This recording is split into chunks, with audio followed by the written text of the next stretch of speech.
दोस्तों, छत्तीसगढ़ में किए जा रहे गलत तरीके से युक्तियुक्तिकरण प्रक्रिया से कैसे शिक्षा, शिक्षक और विद्यार्थी इन तीनों के साथ साथ बेरोजगारों को भी भारी नुकसान होगा, इसी महत्वपूर्ण मुद्दे के बारे में हम इस वीडियो के अंदर विस्तारपूर्वक समझने वाले हैं। इसलिए दोस्तों, आप इस वीडियो को अंत तक जरूर देखिए और युक्तियुक्तिकरण के पूरे गणित को अच्छे से समझने का प्रयास कीजिए। नमस्कार दोस्तों, मैं हूं आपका दोस्त लोकेश साहू और आप देख रहे हैं लोकेश साहू यूट्यूब चैनल। आप सभी दर्शकों का हमारे इस यूट्यूब परिवार में बहुत बहुत स्वागत है।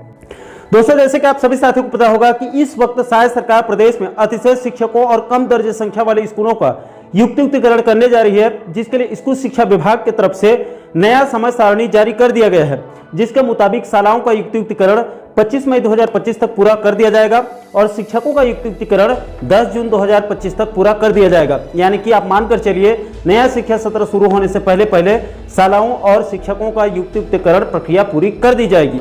अब दोस्तों, यहाँ पर एक बात समझने वाली यह है कि शायद सरकार इस वर्ष 2025 में जो युक्तियुक्तिकरण कर रही है, उसके लिए इसी वर्ष 2025 में कोई नया दिशा निर्देश जारी नहीं किया गया है, बल्कि बीते साल 2024 में 2 अगस्त 2024 को जो दिशा निर्देश जारी किया गया है उसी को फॉलो किया जा रहा है, उसी के संदर्भ में युक्तियुक्तिकरण किया जा रहा है। और 2 अगस्त 2024 के दिशा निर्देश को शिक्षक संगठन खुलकर विरोध कर रहे हैं,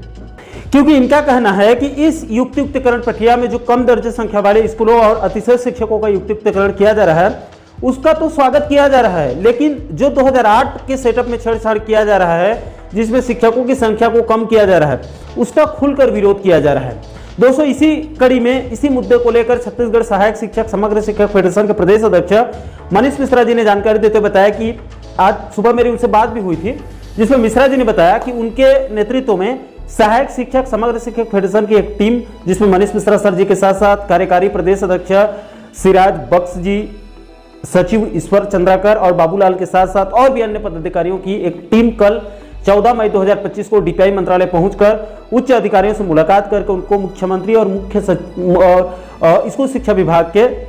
सचिव के नाम से ज्ञापन सौंपकर युक्तियुक्तिकरण की विसंगतियों को सुधार करने की मांग रखी गई है और विभाग को बताया गया है कि इस दोषपूर्ण युक्तियुक्तिकरण से किसको किसको नुकसान होगा। दोस्तों, इस ज्ञापन में कहा गया है कि इस युक्तियुक्तिकरण प्रक्रिया को 2 अगस्त 2024 के आदेश के आधार पर तैयार किया गया है, जिसमें विद्यार्थी हित को फिर से अनदेखा किया गया है, जिसमें प्राथमिक शिक्षा से विद्यार्थियों को कक्षावार विषय शिक्षक उपलब्ध नहीं होने से माध्यमिक तथा उच्चतर माध्यमिक शिक्षा स्तर में प्रगति कठिन हो जाता है। सरकारी स्कूलों के अधिकांश विद्यार्थी आर्थिक रूप से कमजोर परिवार के होते हैं, जो कि शाला के शिक्षा पर निर्भर होते हैं। यदि दर्ज संख्या के आधार पर शिक्षकों का युक्तियुक्तिकरण किया जाता है तो विद्यार्थियों को कक्षावार विषय शिक्षक उपलब्ध नहीं होगा, जो कि राष्ट्रीय शिक्षा नीति यानी कि नेशनल एजुकेशन पॉलिसी, जिसको एनईपी कहते हैं, उस राष्ट्रीय शिक्षा नीति के खिलाफ होगा। इसलिए एनईपी के अनुसार युक्तियुक्तिकरण नीति निर्देश बनाया जाना उचित होगा। अभी वर्तमान युक्तियुक्तिकरण नीति युक्ति संगत और व्यवहारिक नहीं है और सेटअप में बदलाव करना दोषपूर्ण है। इसे लागू करना बुद्धिमानी नहीं होगी। इससे शिक्षा व्यवस्था में प्रगति न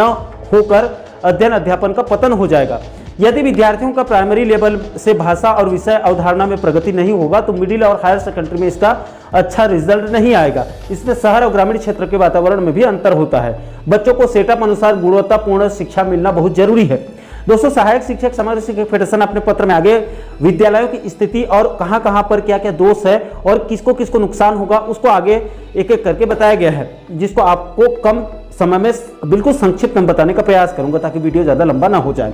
दोस्तों, इसमें सबसे पहले प्राथमिक विद्यालय यानी कि 1 से 5वीं तक में 5 कक्षा होते हैं, जिसमें 4 विषय और दिन भर में कुल 20 कालखंड यानी कि 20 पीरियड होते हैं। इसमें सेटअप 2008 और सेटअप 2022 में 1+2 यानी कि 1 प्रधान पाठक और 2 शिक्षक का प्रावधान था। इसके अलावा इसमें बच्चों की दर्ज संख्या बढ़ने पर सहायक शिक्षकों की अतिरिक्त संख्या बढ़ाने का भी प्रावधान था, ताकि शिक्षकों के ऊपर बहुत ज्यादा वर्कलोड ना हो। लेकिन अभी जो युक्तियुक्तिकरण किया जा रहा है उसमें प्राइमरी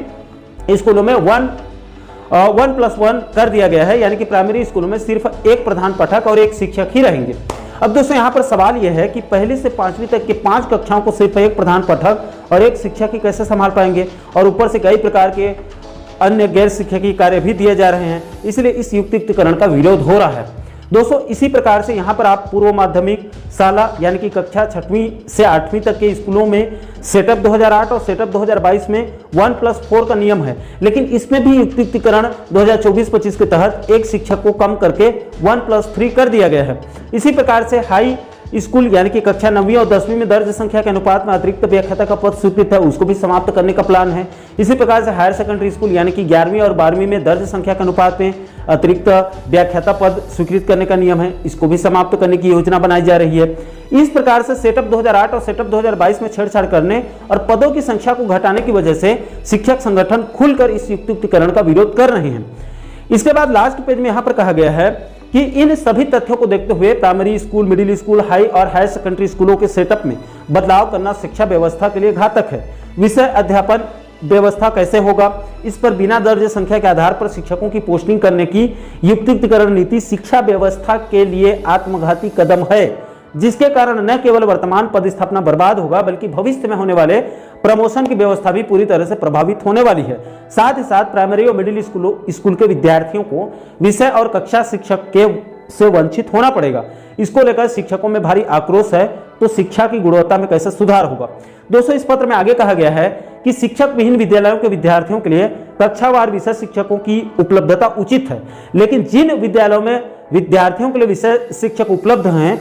उनको दर्ज संख्या के आधार पर विषय शिक्षक विहीन करने का युक्तिकरण नीति सरासर गलत है। इस पत्र में आगे यह भी कहा गया है कि अतिशेष की गणना में प्रधान पाठक प्राथमिक शाला और माध्यमिक विद्यालय को शामिल करना पूर्णतः गलत है। प्रमोशन के पद को उसके फीडर पद के समकक्ष रखा जाना नियम विरुद्ध है। इसलिए युक्तिकरण का आदेश शिक्षा, शिक्षक और शिक्षार्थी यानी कि विद्यार्थी इन तीनों के लिए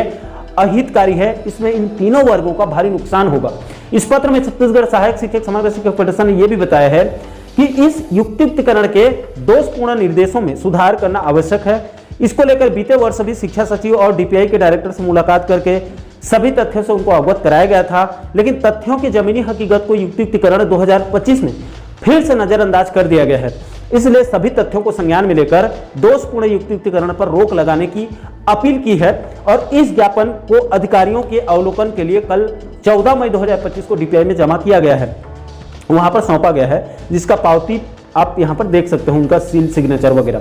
तो दोस्तों छत्तीसगढ़ सहायक शिक्षक समग्र शिक्षक फेडरेशन के इस ज्ञापन और बाकी के अन्य संगठनों के तर्क से भी साफ हो चुका है कि इस दोषपूर्ण युक्तिकरण प्रक्रिया से सिर्फ सरकार को ही फायदा होगा, उसका बजट बचेगा, लेकिन इससे शिक्षा, शिक्षक और विद्यार्थी इन तीनों वर्गों को जबरदस्त नुकसान होने वाला है। इसके अलावा दोस्तों अंत में आपकी जानकारी के लिए यह भी बता दूं कि इस दोषपूर्ण युक्तिकरण प्रक्रिया से प्रदेश के डीएड, बीएड बेरोजगारों को भी भारी नुकसान होने वाला है। इसे भी आप लोगों को बारीकी से समझना बहुत जरूरी है, क्योंकि ये बहुत बड़ा मुद्दा है। दोस्तों आपकी जानकारी के लिए बता दूं कि डीपीआई की तरफ से 5 मार्च 2025 को एक डाटा रिलीज किया गया है, जिसमें बताया गया है कि 31 दिसंबर 2024 की स्थिति में कुल 49,109 शाला इस वक्त प्रदेश में संचालित हो रही है, जिसमें प्राइमरी स्कूल 30,823, मिडिल स्कूल 13,153 यानी कि प्राइमरी मिडिल इन दोनों को मिलाकर कुल 43,976 स्कूल हैं। और मैंने आपको पहले ही बताया कि प्राइमरी और मिडिल दोनों में एक एक शिक्षक कम किए जा रहे हैं, यानी कि आप मानकर चलिए कि इस युक्तिकरण से प्राइमरी और मिडिल दोनों में कुल मिलाकर 43,976 पद समाप्त हो सकते हैं भविष्य में, जिसका सबसे बड़ा नुकसान शिक्षक भर्ती की तैयारी कर रहे युवाओं को इसका सबसे बड़ा खामियाजा भुगतना पड़ सकता है। इसके अलावा इसी प्रकार से हाई स्कूल और हायर सेकेंडरी स्कूलों में भी नुकसान हो सकता है। तो दोस्तों इस युक्तिकरण से सभी को नुकसान हो रहा है, इसलिए इस वीडियो के माध्यम से राज्य सरकार से अपील है कृपया इस युक्तिकरण को रोक लगाई जाए, या फिर इसके सभी गलतियों को सुधार करके और सेटअप 2008 और सेटअप 2022 को बिना छेड़छाड़ किए ही अतिशय शिक्षकों और कम दर्जे संख्या वाले स्कूलों का ही नियम अनुसार ही युक्तिकरण किया जाए, जिससे किसी भी वर्ग का नुकसान न हो और राज्य में पर्याप्त शिक्षकों की व्यवस्था हो, जिससे शिक्षा की गुणवत्ता में भी सुधार आ सके। लेकिन दोस्तों शिक्षकों की संख्या को कम कर देने से शिक्षा की गुणवत्ता में जबरदस्त यहाँ पर गिरावट आ रही है। तो दोस्तों आशा करता हूं कि आप इस वीडियो के माध्यम से इस युक्तिकरण प्रक्रिया के पूरे गणित को बिल्कुल आसान शब्दों में आप अच्छे से समझ गए होंगे। दोस्तों इस पूरे मामले को लेकर आप लोगों की क्या राय है, क्या आप इस दोषपूर्ण युक्तिकरण का सपोर्ट करते हैं अथवा नहीं? इस पूरे मुद्दे को लेकर आप क्या सोचते हैं, आप लोगों की क्या राय है, नीचे आप लोग कमेंट बॉक्स में अपनी अपनी प्रतिक्रिया आप लोग जरूर साझा कीजिएगा। और दोस्तों, आप आगे भी प्रदेश के इस प्रकार का और भी अन्य महत्वपूर्ण मुद्दों पर, महत्वपूर्ण टॉपिक पर आप आगे भी वीडियो देखना चाहते हैं तो आप हमारे चैनल को जरूर सब्सक्राइब कर लीजिएगा, ताकि आने वाले सभी नए वीडियो का नोटिफिकेशन जो है वो आप लोगों तक तुरंत पहुंच सके। दोस्तों, इस वीडियो में फिलहाल अभी के लिए इतना ही। इस वीडियो को अंत तक देखने के लिए आप सभी दर्शक बंधुओं का बहुत बहुत धन्यवाद।